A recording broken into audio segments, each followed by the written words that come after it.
And good morning. In the previous class, we have studied about the weather and climate. Children, if you observe the picture, it shows us weather forecast showing temperature at different places on a particular day.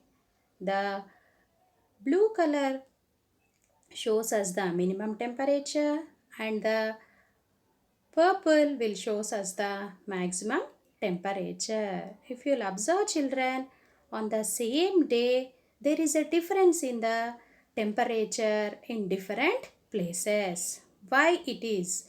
It is because due to the factors that affect the climate of a place. So in today's class we are going to learn about the factors that affects the climate of a place. Let us see what are those factors.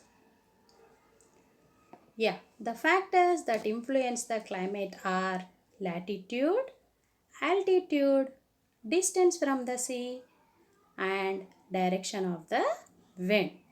First, we will learn about the latitude. What are latitudes, children? Latitudes are the horizontal lines drawn on the globe. And which is the longest latitude, children?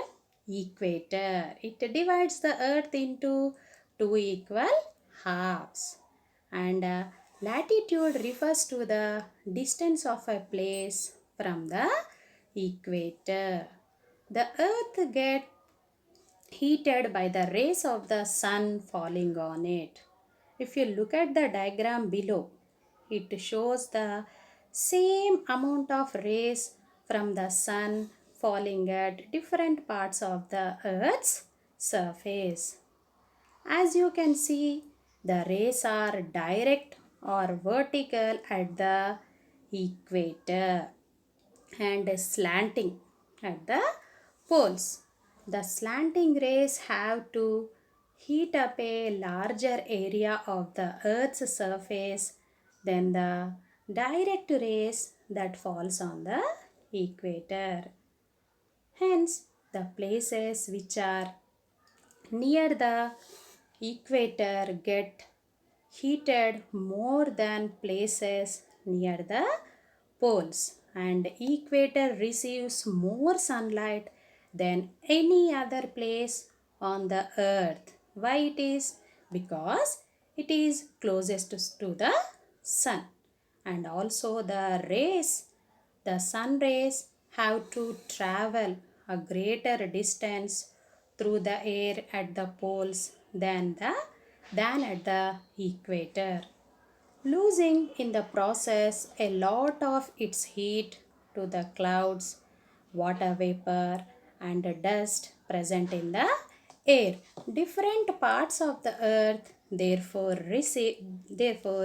receives different amounts of heat from the sun. If you'll observe in the picture, children, at the equator the sun rays are direct, and at the poles the rays of the sun are slanting. Next, we will learn about the one more factor, that is altitude. What is altitude? Altitude is the height of a place above the sea level. You, if you have noticed that the hill stations will have to be much colder than the plains, and most of the people we will prefer to go to hill station during the summer seasons. Why? Because the hill stations will have the very cold climate. High altitudes make the climate moderate. What is moderate?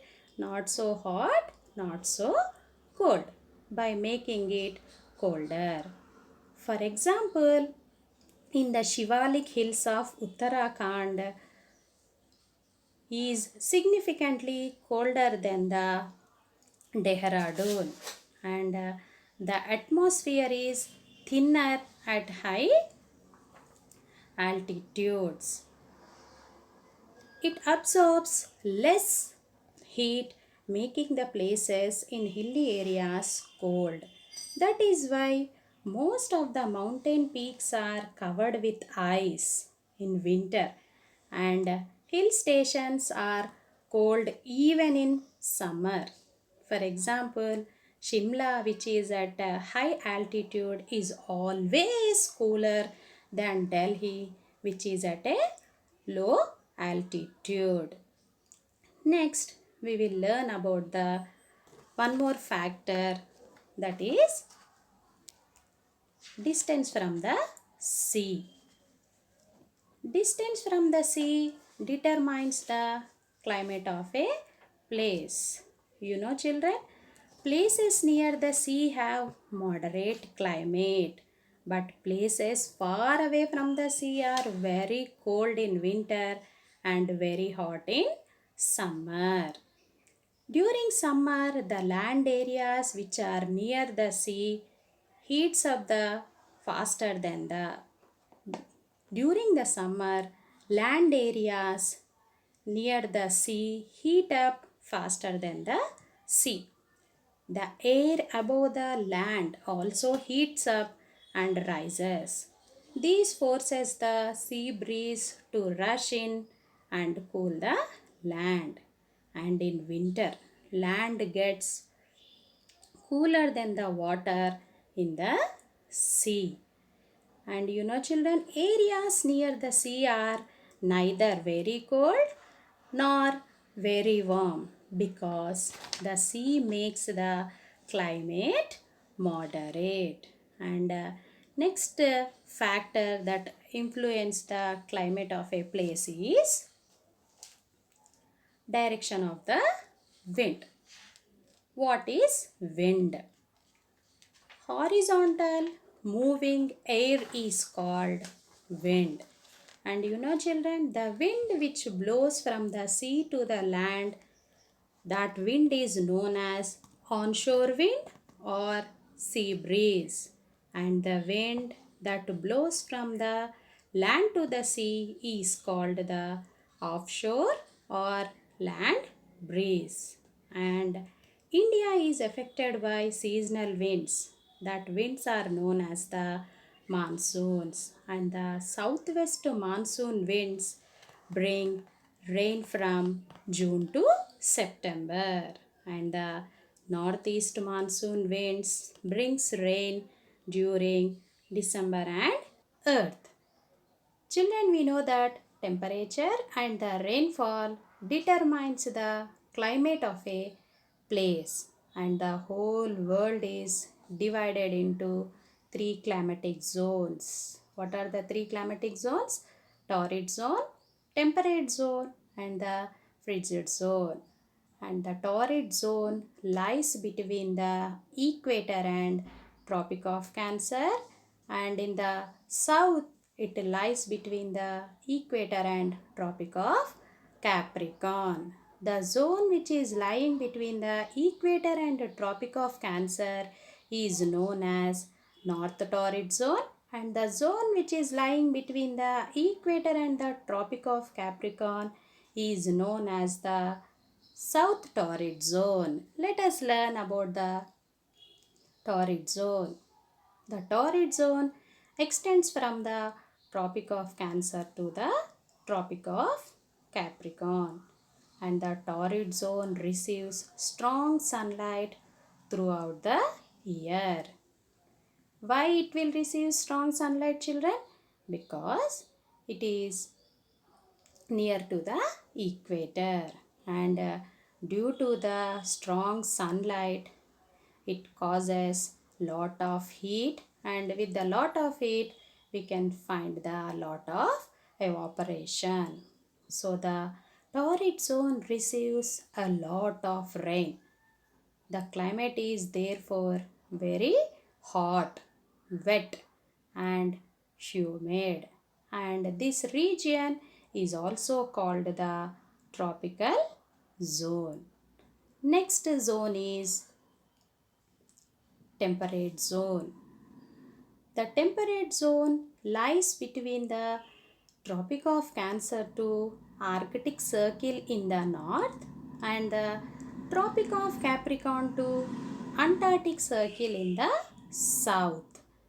And the, the region which is lying in the north is known as North Temperate Zone, and the region which is lying in the south, that zone is known as the South Temperate Zone. Let us see the temperate zone. The climate in the temperate zone is cooler and drier, and the temperate zone receives the slanting rays of the sun, and hence the climate is neither too hot nor too cold. They have cold winters and mild summers. And next zone is frigid zone. At the zone which is lying between the Arctic Circle to the North Pole is known as North Frigid Zone, and the zone which is lying between the Antarctic Circle to the South Pole is known as the South Frigid Zone. And the regions around the poles are known as the frigid zone. The frigid zone extends from the Arctic Circle to the North Pole and from the Antarctic Circle to the South Pole. At the frigid zones, the latitudes are high. We know that at the poles the sun rays are slanted, and the rays of the sun are extremely slanted as they hit the land, and the speed of the sunlight received by the earth's surface is very low, and the climate is extremely cold throughout the year in the frigid zone.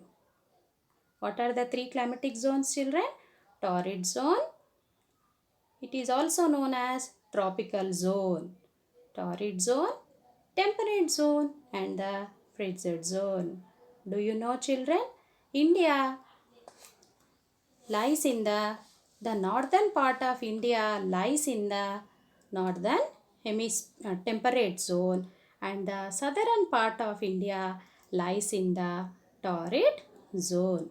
What is temperature, children? Temperature is a degree of warmth or coldness of air in a region. And how temperature is measured, children? When you will fall sick, how the doctor will check the temperature? With the help of a thermometer. And the temperature goes down by 1 degree Celsius at every 165 meters above the sea level. That's why the places which are higher will have the cooler climate. For example, if the place is located at the sea level has the temperature of 30 degrees, then the place that is 165 meters above, it will have the temperature of 29 degrees Celsius. And humidity is measured. What is humidity? Humidity is the amount of moisture of air, and humidity is measured by an instrument called the hygrometer. And rainfall, snowfall, and drizzle are known as precipitation. In this lesson, we have studied about the weather, climate, elements of weather and climate, factors that affect the climate, and the different climatic